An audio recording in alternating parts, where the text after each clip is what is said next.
Hi, and welcome to our live stream event with Brandi Carlile, who has released her 7th studio album today, In These Silent Days. I'm Bob Waugh, and a couple of months ago, Brandi Carlile's manager reached out to me and asked if I would be willing to come to New York City to chat with Brandi. Of course I said yes. And her entire band was there too, at Jungle City Studios in Hell's Kitchen in New York City. So what you're about to see is a 15 or 20 minute conversation with Brandi Carlile, and then a 3-song performance from the band as we celebrate the release of the new album today. Special thanks to our sponsors, AP Matthews Heating and Air Conditioning and Brad Capel, Sotheby's leading waterfront real estate agent. Please enjoy the next 30 minutes with Brandi Carlile. Good evening and welcome to Jungle City Studios in New York City. I'm Bob Waugh from WRNR in Annapolis and Baltimore, and very happy to be here with the one and only Brandi Carlile tonight on a very exciting night because, unbeknownst to most people perhaps, you are dropping a brand new single tomorrow at 10 a.m. I am, yeah. I'm really excited and nervous about it, but mostly just excited. Yeah, so it is, it's been a big week as you prepare to release this new album on October 1st. And tell me about what the last year and a half has been like in Washington State. I mean, I don't blame you for asking that question. I'm so interested in what it's been like for you. I'm so interested in what it's been like for everybody. I know everybody's had such vastly different experiences. For me, first I was in denial. I didn't believe that my shows would go away and my people and my friends and everything. And I just kept thinking it was going to be 2 weeks and another 2 weeks and another 2 weeks for a really long time until I finally accepted what was happening. And at that point, I sort of kind of huddled inward with the twins and my family. You know, we all live out on that compound, that like 90 acres out there in rural Washington State.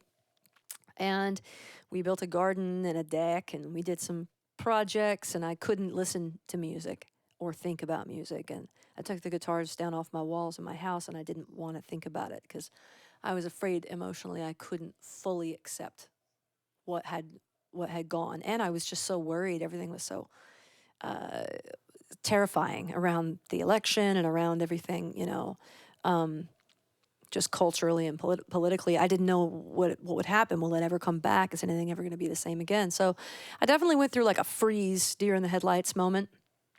And I was kind of shattered out of that when we lost John Prine. And I found that to be a really profound moment for me.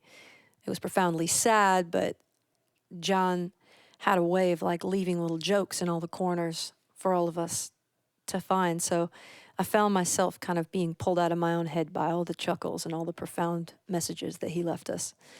And I started writing the book, finishing my book. And it was really a big challenge because I felt like I had to finish something in one of the most uncertain times in human history. And when I broke through that wall, I had to do so by accepting that I didn't know what was going to happen. And it might sound trite or like it's a small thing, but it turns out I'm a massive control freak and I had a really hard time accepting that. So I accepted it and I finished the book, and then the album came like a waterfall. You have said in the past that you do not sit down to write a song. These songs come to you. Or they don't. Yeah. Or they don't. Mm-hmm. And I was wondering while reading your book, was going through that process of bearing your soul in a memoir, because you're really putting it all out there, was that a catalyst for the songs that we find on this new record? It was a major catalyst. It was an unintended catalyst. I always give thanks for the last song I wrote and hope it's not the last song I wrote, you know? And before the album, that was the joke. I didn't really know what to do about that. And I was just trying to let myself be okay with maybe not ever writing another joke, or maybe not even writing again. I mean, I think sometimes it can go away. For me, it can go away sometimes for 2 years or more or less. And that was certainly the case here. And if I hadn't written the book, I don't know how I would have gotten back to writing songs again. It always visits me and then leaves, you know? It's not something I can really sit down and try to do. I've embarrassed myself in a lot of those Nashville writing groups just by being a wallflower and, you know, and a whiskey drinker. But going out and doing promotion for a new album is something that is well within your comfort zone. When you had to go out and you did a lot of television that I saw to promote this book, how difficult was that? Because songs can be interpreted in different ways, but when you read someone's memoir who is honest and as candid as you are, it's right there. And you talk about, you know, your struggles growing up and your remarkable childhood, having moved 14 times and attended I don't know how many different schools as a youngster. And right in the beginning, you're grabbed by this narrative, and in which you nearly died when you were 5, and from there on, it's a roller coaster. So was that difficult for you? No, I really like talking about it, and I like talking to people. I like people. I missed people, you know? I missed you. I missed everybody that's listening, you know? You and I have had some really intense conversations and some moments, and that's why I'm out here. That's why I do this. That's why I ever left that little town, you know, is so that I can connect to many, many, many different people every day for the rest of my life until I'm dead. And so that's the thing that I experienced the most grief over, you know, in this time. So when that book got done and I got started talking to people again, I was like I was back. I had come back to life, you know. I was doing what I want to do. I was talking about my life. I was asking people questions about their life. And that's the one part of talking about the book I liked the best, was that I could sort of disguise my own interviews in all these interviews. It was like asking people the questions I'd always wanted to ask them. Dolly and Alicia and Tara Westover. I mean, it was like after so many silent days, after so much loss of conversation and connection and intimacy, you know, I got like a tidal wave of it. And that's really why I do any of this. I mean, I write songs and I play guitar and piano, but I just want to connect. I just want to perform and connect and experience other people all the time. So let me ask you, it must have been challenging when you were in lockdown, you weren't touring. You had a fairly significant birthday last month, Yeah, it was a little bit of a thing. which I want to talk about also. But first, as we all age and we have to stay in shape and exercise those vocal cords, and you're not out there doing shows all the time for an extended period of time, what did you do? You said you put the guitars away. You didn't want to think about music for a while. What did you do to maintain the health of your most astonishing voice? I think time will tell because I didn't do much. I did some finished carpentry. I did a lot of fishing. I built some things, and I grew a garden, and I got a boat. I got a captain's license, and I learned how to operate a boat. I'm talking like a 34-foot fishing boat, you know, in the Puget Sound and the San Juan Islands. That was a big thing. And I kind of just... Did I see you had a backhoe in your backyard at one point? It's an excavator. Okay, an and excavator. I know how to run that. I did some projects out in the woods, made some trails. I basically just forgot I was an artist for a little while. And I think it was really good for me to make up for lost time and to maybe, you know, make solvent some of my workaholism that's put me at such a distance from my home and my roots. And this next phase of my life, you know, turning 40, obviously, I contemplated a thing or two. Is going to be about integration and integrating these two people that really exist within myself into one person and not being ashamed of it, having that be okay. It's a big part of the book too, you know. It's like, hey, everybody, newsflash. I love to be glamorous, and also I'm not glamorous at all in any way. It seems to me like you've done a remarkable job of finding that balance between it, escaping in your sanctity of Washington State. And then, as we were discussing before, when I was admiring your boots, you said, I'm usually walking around in wellies at home. But it must be nice to be able to put on that Superman cape all of a sudden and come to New York. Exactly. And play Forest Hills Friday night and do sequence. everything that you're doing this week. In sequins, head to toe. I love your shirt, by the way. Well, thank you. You know, I wanted to ask you if we can get into the record a little bit, because I feel privileged to have been able to spend some time. And I know this particular track is not a song that you're going to play tonight, but Okay. there is a song that certainly seems to be written from any parent's perspective about all of our night terrors, about what may or may not happen to our children. And this track is called Mama Werewolf. Oh And yeah. yeah, so you talk about Be My Silver Bullet and My Gun. Yeah. And, you know, given your background Yeah. and given how different your daughter's upbringing is, are you struggling with that balance? Does it give you a certain clarity based on because you know what you don't want them to experience, and that Yeah. And I know what I don't want them to experience via me. You know, it's like that's actually that's my kids' favorite song, which is really strange, you know, because I'm kind of really bearing all. you say right in the beginning your In teeth are out, and Yeah, yeah. And this is a song that actually was written by Tim Hanseroth. But we raise kids together. They don't know whether they're cousins or siblings. We all live in the same place.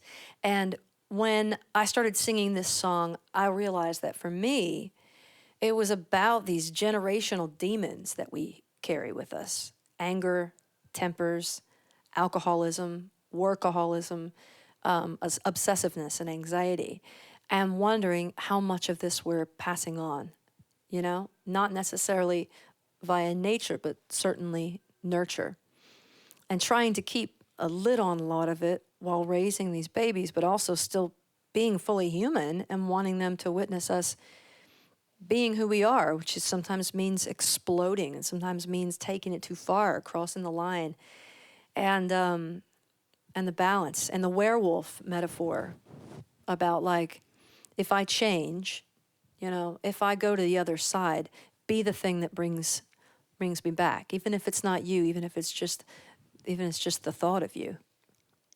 Be the silver bullet in the gun, which I think is the only thing that can kill a werewolf, right? yeah. Last time I checked, Mother Werewolf. It's one of 10 beautiful new songs on this new album from Brandi Carlile, In These Silent Days, which will be out on October 1st. And I know we have some people standing by who want to ask some questions. Cool. And we'll get to that in a second. But I did want to ask you one last question, and this might seem rather odd, but in listening to this album, in which your vocals are just so over the top and just amazing and in so many different ways, the thought occurred to me, do you like opera? Yeah, I do quite like opera. Have you ever thought about, like, if you were to choose an aria, like a Verdi aria that's something Pavarotti perhaps might sing, that you is that something you've ever done, or is it something you do in the shower? Have you ever tested the range of your vocal capabilities I mean, in that way? it seems like you could probably educate me on this a little bit. Do you have to stop drinking to do opera? It's just Chianti. It's the only allowed Well, beverage. that's it. That's the one thing I can't do. I love a Chianti. No, I do love opera, you know, and I have sort of absorbed opera through osmosis, almost more through Roy Orbison than anything else. Like, you hear it in his voice. Oh, yeah. You know, and Roy Orbison is such a big influence on my voice that it's in there. And also, I don't know if you remember the film Philadelphia. There's a moment in that film where Tom Hanks's character is just transcending into a piece of opera music that really affected me at the age that I was when I watched it. It was so profound, and that soundtrack is probably one of my single greatest influences musically. There's a lot on that soundtrack besides that moment. There's, Bruce Springsteen's Streets of Philadelphia. There's Neil Young. There's the Indigo Girls and Peter Gabriel. Honestly, it's one of the best film soundtracks of the '90s. You got to go back and check it out if you don't have it. Okay. It's killer. Did I forget to ask you about the 40th birthday party? Can you just tell me a little bit about how that happened? Which one? I really Oh, so the one milked with it Elton John and at Joni Mitchell's house. Joni. I don't know what to say. It's as crazy So, to me as it is to I you. mean, it was one night in Atlanta, Georgia, if I'm not mistaken. You walked back into your dressing room, and there was a bouquet of flowers and a bottle of wine from Elton John back in the early days. Man, And now, you know, everybody out there that's listening tonight is probably a friend of mine. We all know Brandy's obsessed with people, and particularly Elton John and Joni Mitchell. And so it was so weird and cosmic and just like not a coincidence that I got to spend my 40th birthday with those two, surrounded by those two and surrounded by love. Elton gave me this ring, which I wear behind my wedding ring. I don't think he'd like that. I do that. I don't think he likes my hands at all. But, you know, so that it doesn't fly off. And then one of the craziest parts of that night is that there were two presents from Joni.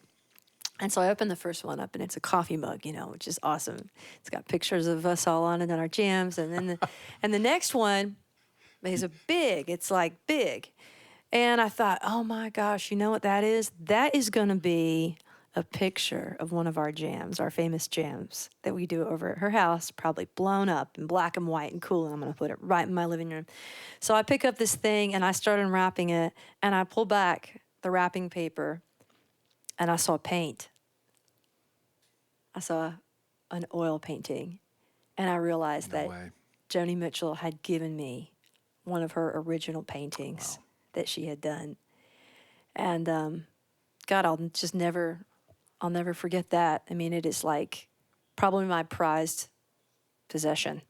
It's really, really special to me. And you performed the Blue album. yeah, that's what she said. She says, it's called the Shaman. She goes, look at him. He's over in the corner doing all his mojo. This is really abstract painting.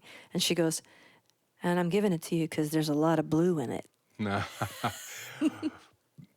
Walking out on stage, though, and performing that album in its entirety. Was stupid? I was brave. So brave, because she was sitting in the audience. Yeah, I know. Yeah. I know. All right. Well, I think, are we ready? We're going to do it. Okay, cool. We're going to play you guys, for the first time ever, a song from our new album. We got Chris Powell back here on the drums. Got Shooter Jennings back there on the red piano. Got Phil and Tim Hanseroth, the twins. Hi, guys. And you got me. Okay, so this song is the second track on our album, and I knew that if I didn't just embrace it and go full Joni on one, that I would go partial Joni on every track. So we went in, and this is basically a Joni Mitchell tribute. Let's check it out.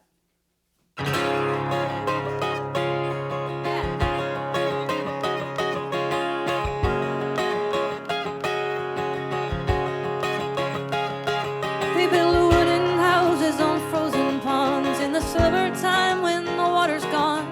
Diagonal lines in their rolled out lawns, and the stage always smells so pretty. But nobody cares where the birds have gone when the rain comes down on Babylon. The stonemason's phone rings all day long, and you gotta get back to the city. I built my house up on this rock, baby, every day with you. There's nothing in that town I need after everything we've been through. Me out in my garden, and you out on your own. Is all the distance this old girl can take without listening to you talk. I don't need their money, baby, just you and me on the ride. Yeah, it's you and me on the ride.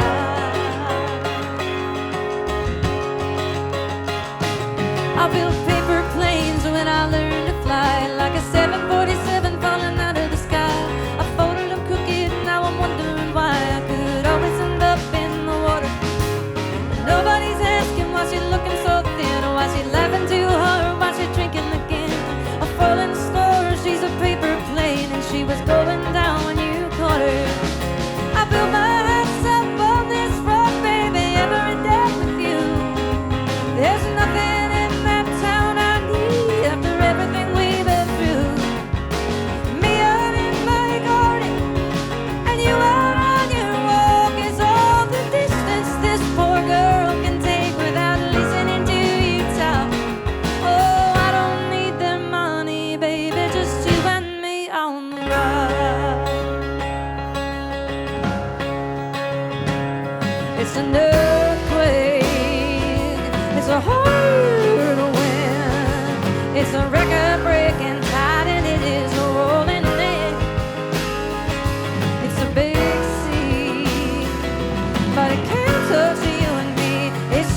what of you? And what of you?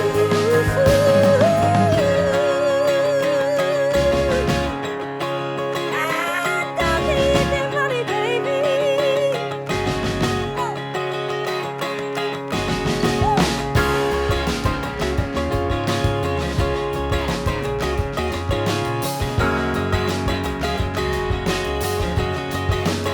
Oh, fill my house up on this road, baby, every day with you. There's nothing in that town I need after everything we've been through. Me out in my garden, and you out on your walk is all the distance this poor girl can take without listening to you talk.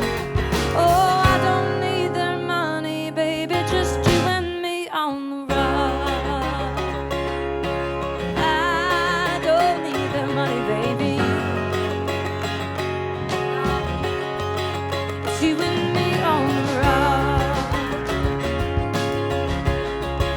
It's you and me on the road.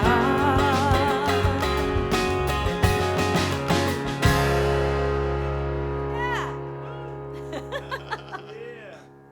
Man, you guys, I told you this, but I took that one up to Joni's house when the record was done.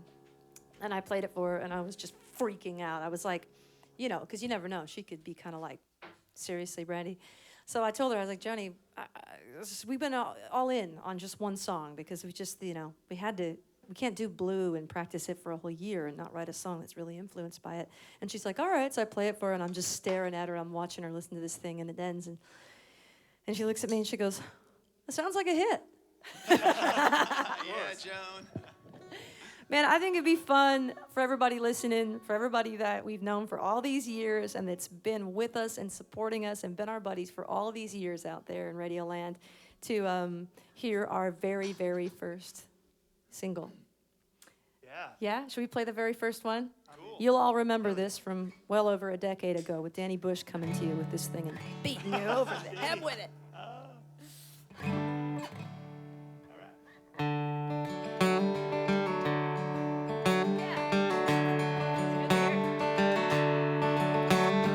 Look to the clock on the wall, hands hardly moving at all.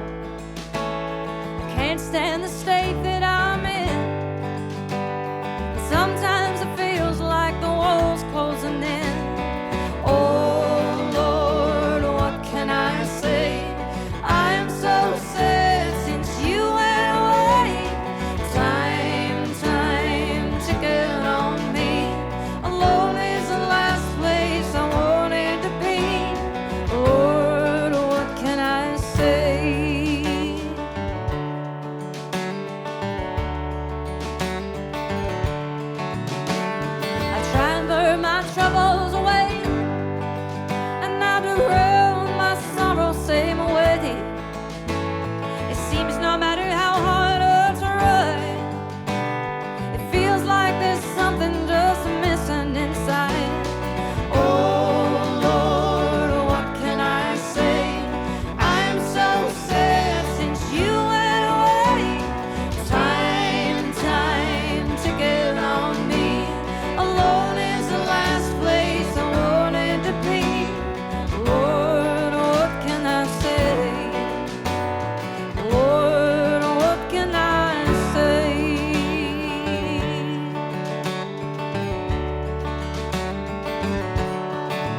Oh, Lord, what can I say? Lord, what can I say?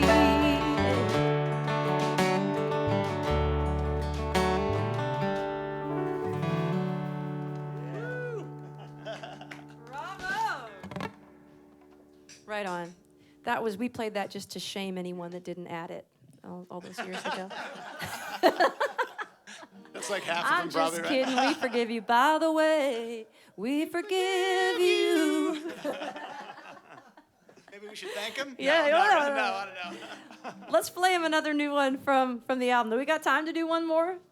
Oh, good. It's in the cards? All right, let's do it then. All right. Okay.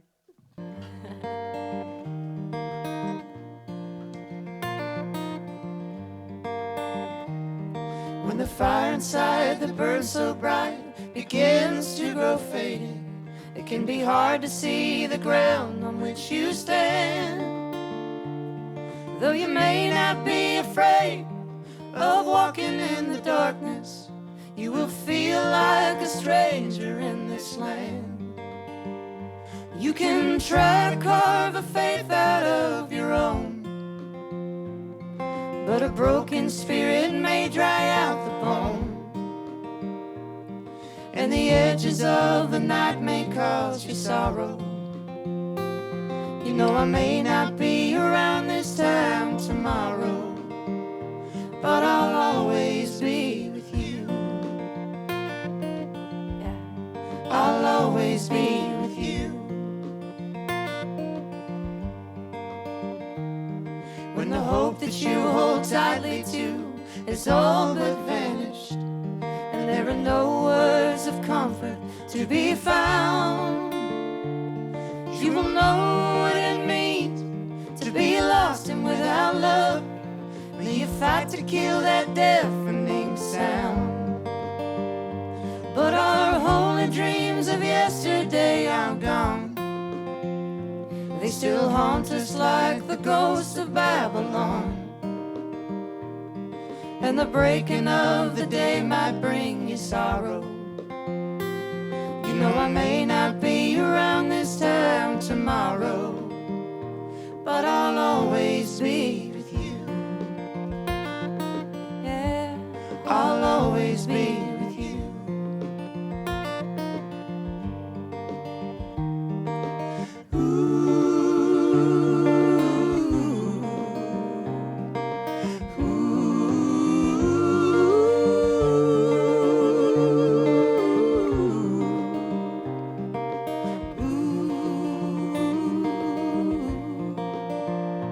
You can try to carve a faith out of your own, but a broken spirit may dry out the bone,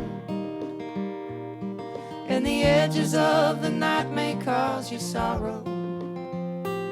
You know I may not be around this time tomorrow, but our holy dreams of yesterday are gone.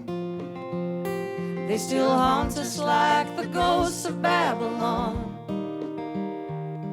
and the breaking of the day might bring you sorrow. You know I may not be around this time tomorrow, but I'll always be with you. Yeah. I'll always be with you. I'll always be with you. I'll always be with you. By the way, those two new songs, after the video, right on time, it was You and Me on a Rock, and This Time Tomorrow, which is just such a beautiful, moving song that Thank you. helps us appreciate living in the moment. Yeah. And yeah, not taking things for granted. And we can't wait to hear the rest of the record. Well, I must tell you, I You have. have. And it's fantastic. But for everybody else out there, it's coming October 1st. In These Silent Days, the new album from Brandi Carlile. Thank you to the band. Always good to see you guys. And don't forget, 10 a.m. tomorrow, your first taste of Right on Time. That's right. It's happening. Okay, Cool. Brandi, thank you Bring so on much. the drama. Thank you. Okay. And good night from Jungle City Studios. Look down, I can feel it when your heart starts pounding. It's beyond your control, you know it is. It's getting to the point where I can't carry on. I never held my breath for quite this, and I don't take it back. I did what I had to do. It's not too late. Either way, I lose you in these silent days. It wasn't right, but it was right on